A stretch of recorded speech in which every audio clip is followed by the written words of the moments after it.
ইশ্ৰমিক কাৰ্ডৰ নিউ এটা আপডেট লৈ আহিছোঁ। যদি আপোনালোকে ইশ্ৰমিক কাৰ্ড বনাইছে, আপোনালোকে এতিয়াও ইশ্ৰমিক কাৰ্ডৰ পইচা লাভ কৰা নাই, তেনেহ'লে কিন্তু এটা কাম কৰিব লাগিব।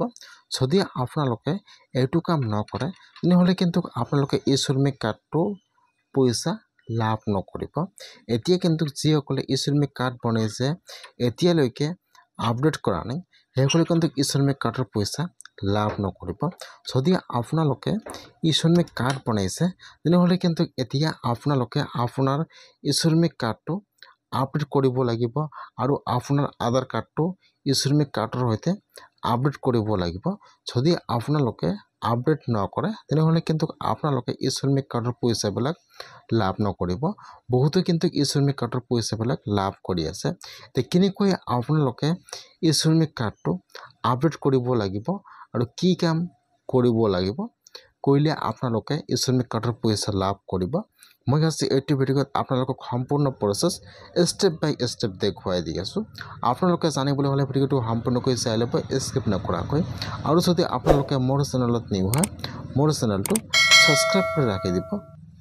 এতিয়া আপোনালোকে ফাৰ্ষ্ট এইটো ৱেবছাইটত আহি যাব, ইশ্ৰমিক কাৰ্ডৰ অফিচিয়েল ৱেবছাইটত ishram.gov.in। মই কিন্তু আপোনাৰ সুবিধাৰ কাৰণে ৱেবছাইটৰ লিংকটো মোৰ ডিছক্ৰিপশ্যনত দি দিছোঁ। আপোনালোকে ডাইৰেক্ট ক্লিক কৰি এইটো ৱেবছাইটত আহি যাব। হোৱাৰ পিছত আপোনালোকে ফাৰ্ষ্ট আপোনাৰ ব্ৰাউজাৰটো ডেস্কটপ ছাইট কৰি ল'ব। এতিয়া আপোনালোকে ওপৰত চাব দিছে 3 ডট। এতিয়া আপোনালোকে 3 ডটৰ ওপৰত এবাৰ ক্লিক কৰিব। 3 ডট। এতিয়া কিন্তু এইটো পেজ অপেন হৈ যাব এনেকুৱাকৈ। এতিয়া আপোনালোকে ইয়াত চাব, ইয়াত কিন্তু বহুতো অপশ্যন দি আছে। তলতে কিন্তু ইয়াত আপডেটৰ অপশ্যন দিয়া আছে বা ইশ্ৰমিক কাৰ্ডৰ নিউ এপ্লাই অপশ্যন দিয়া আছে। যেহেতু আপোনালোকে আপোনাৰ ইশ্ৰমিক কাৰ্ডটো আপডেট কৰিব লাগিব। যদি আপোনালোকে এতিয়াও আপোনাৰ ইশ্ৰমিক কাৰ্ডটো বনোৱা নাই, কেনেকৈ আপোনালোকে ইশ্ৰমিক কাৰ্ডটো বনাব, নেক্সট ভিডিঅ'ত আপোনালোকক সেইটো প্ৰচেছ দেখুৱাই দিম।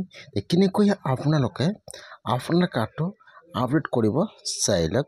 এতিয়া আপোনালোকে ফাৰ্ষ্ট 3 ডটত ক্লিক কৰিব, অলৰেডি ৰেজিষ্টাৰত ক্লিক কৰিব। ইয়াত চাব 1 নম্বৰত দিয়া আছে update profile and other update. এতিয়া আপোনালোকে সেইটো অপশ্যনত ক্লিক কৰিব। এতিয়া এইটো পেজ অপেন হৈ যাব এনেকুৱাকৈ। এতিয়া যিটো আপোনালোকে মোবাইল নম্বৰ দিছিল, এতিয়া ইয়াত আপোনাৰ মোবাইল নম্বৰটো ফাৰ্ষ্ট বহাই দিব। তাৰপিছত আপোনালোকে ইয়াত কেপচাটো বহাই দিব। মোবাইল নম্বৰ আৰু কেপচাটো বহাই দিয়ে আপোনালোকে চেণ্ড OTP ক্লিক কৰিব। লগে লগে কিন্তু আপোনাৰ মোবাইলত OTP আহি যাব। তাৰপিছত আপোনালোকে ইয়াত OTPটো বহাই দিব। OTPটো বহাই দি আপোনালোকে এতিয়া ছাবমিটৰ ওপৰত ক্লিক কৰিব। এতিয়া কিন্তু এইটো পেজ অপেন হৈ যাব এনেকুৱাকৈ। এতিয়া আপোনালোকে ইয়াত আপোনাৰ যিটো আধাৰ কাৰ্ড নম্বৰ আছে, ইয়াত আপোনাৰ আধাৰ কাৰ্ড নম্বৰটো বহাই দিব। আধাৰ কাৰ্ড নম্বৰটো বহাই দি ইয়াত চাব 3টা অপশ্যন দিয়া আছে, ফিংগাৰপ্ৰিণ্ট, OTP আৰু LRIS। এতিয়া ইয়াত 3টা অপশ্যন দিয়া আছে। আপোনালোকে এই 3টা অপশ্যন যিকোনো এটাৰ পৰা আপোনালোকে ফাৰ্ষ্ট KYCটো কৰিব লাগিব। ইয়াত ফাৰ্ষ্ট আপোনাৰ আধাৰ কাৰ্ড নম্বৰটো বহাই দিব। ইয়াত OTP আছে, ফিংগাৰপ্ৰিণ্ট আছে। এতিয়া আপোনালোকে যি দি KYC কৰিব বিচাৰে আপোনালোকে ইয়াৰ পৰা এইটো ছেট কৰি লৈ ল'ব। মই কৰিম OTP দি।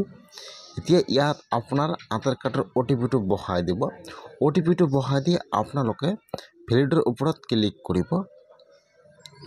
যেতিয়া আপোনালোকে OTPটো বহাই দি ভেলিডৰ ওপৰত ক্লিক কৰিব, এতিয়া কিন্তু ফাৰ্ষ্ট এইটো পেজ অপেন হৈ যাব এনেকুৱাকৈ। তলত চাব দিয়া আছে আপডেট KYC। এতিয়া আপোনালোকে এইটো বক্সত টিক মাৰ্ক নিদিব, ডাইৰেক্ট আপোনালোকে আপডেট KYCৰ ওপৰত ক্লিক কৰিব। Update KYC information. এতিয়া আপোনালোকে সেইটো অপশ্যনৰ ওপৰত ক্লিক কৰিব। এতিয়া কিন্তু ইয়াত আৰু এটা নিউ পেজ অপেন হৈ যাব এনেকুৱাকৈ। এতিয়া আপোনালোকে ইয়াত চাব, এতিয়া আপোনালোকে আপোনাৰ ইশ্ৰমিক কাৰ্ডৰ যি অপশ্যন আপোনালোকে আপডেট কৰিব বিচাৰে ইয়াত চাব। ইয়াত ফাৰ্ষ্ট আহি যাব আপডেট প্ৰফাইল। আপোনালোকে আপডেট প্ৰফাইলত ক্লিক কৰিব। তাৰপিছত ইয়াত আপোনাৰ যি আপডেট কৰিব বিচাৰে, এতিয়া আপোনাৰ একাউণ্ট, আধাৰ কাৰ্ড, আপোনাৰ বেংকৰ ডিটেইলছ, এড্ৰেছ, পাৰ্চনেল ডিটেইলছ, ইয়াত আপোনালোকে ক্লিক কৰি এইবিলাক আপডেট কৰি লৈ ল'ব। আৰু ইয়াত 2 নম্বৰত চাব দিয়া আছে ডাউনলোড কাৰ্ড। যদি আপোনালোকে এতিয়াও ইশ্ৰমিক কাৰ্ডটো ডাউনলোড কৰা নাই, আপোনালোকে ইয়াৰ পৰা ইশ্ৰমিক কাৰ্ডটো ডাউনলোড কৰি লৈ ল'ব। ডাউনলোড ক্লিক কৰিব লগে আপোনাৰ ই শ্ৰমিক কাৰ্ডটো ডাউনলোড হৈ যাব 3 নম্বৰত চাব দিয়া আছে সাৰ্ভিস আপোনালোকে কিন্তু হেতু স্কিম ওপেন কৰি ৰাখিব লাগিব এই কাৰণে আপোনালোকে ইয়াত চাব দিয়া আছে ফাইন এলিজিবল স্কিম এতিয়া আপোনালোকে হেতু অপচনৰ ওপৰত ক্লিক কৰিব এতিয়া ইয়াত কিন্তু আপোনাৰ স্কিমটো অন হৈ যাব ইয়াত চাব কিন্তু বহুত স্কিমৰ নাম দিয়া আছে এজৰ 1 নম্বৰ স্কিম দিয়া আছে ফাইন এলিজিবল স্কিম এতিয়া আপোনালোকে ইয়াৰ পৰা হেতু অপচন সিলেক্ট কৰিব এটু পেজ ওপেন হৈ যাব ইয়াত চাব দিয়া আছে সিলেক্ট এমপ্লয়মেন্ট ইয়াত দুটা অপচন দিয়া আছে এমপ্লয়মেন্ট আনএমপ্লয়মেন্ট ইয়াৰ পৰা আপোনালোকে হেতু অপচন সিলেক্ট কৰি লৈ ল'ব আপোনালোকে এমপ্লয়মেন্ট হয় নে আনএমপ্লয় হয় ইয়াত সিলেক্ট কৰি লৈ ল'ব ইয়াত আপোনালোকে বিপিএল হয় নে এপিএল হয় সিলেক্ট কৰি লৈ ল'ব বিপিএল হলে ইয়েস টিপ মাৰ্ক দিব নহলে আপোনালোকে ইয়াত নো টিপ মাৰ্ক দি দিব তাৰপিছত ইয়াত চাব দিয়া আছে মাইনৰিটি এতিয়া আপোনালোকে মাইনৰিটি হয় নে নহয় আপোনালোকে ইয়াৰ পৰা অপচনটো সিলেক্ট কৰি লৈ ল'ব ইয়েস আৰু নো তাৰপিছত আপোনালোকে কিট স্কিমত ক্লিক কৰিব লগে কিন্তু আপোনাৰ স্কিমটো অন হৈ যাব আপোনাৰ ই শ্ৰমিক কাৰ্ডত আৰু ইয়াত কিন্তু বহুত আপডেট আহি গৈছে ইয়াত কিন্তু আপোনালোকে সকলো আপডেট দিব পাৰে ইয়াত চাব কিন্তু বহুত স্কিমৰ নাম আহি গৈছে আপোনালোকে ইয়াৰ পৰা যি স্কিম আপোনালোকে লাগে আপোনালোকে ইয়াৰ পৰা আপডেট কৰি লৈ ল'ব যদি আপোনালোকে ইয়াৰ পৰা আপোনাৰ ই শ্ৰমিক কাৰ্ডটো আপডেট নকৰে তেনেহ'লে কিন্তু আপোনালোকে ই শ্ৰমিক কাৰ্ডৰ পইচাবিলাক লাভ নকৰিব এই কাৰণে আপোনালোকে আজিয়ে আপোনাৰ ই শ্ৰমিক কাৰ্ডৰ সকলো প্ৰচেছবিলাক আপডেট কৰি ৰাখি দিয়ক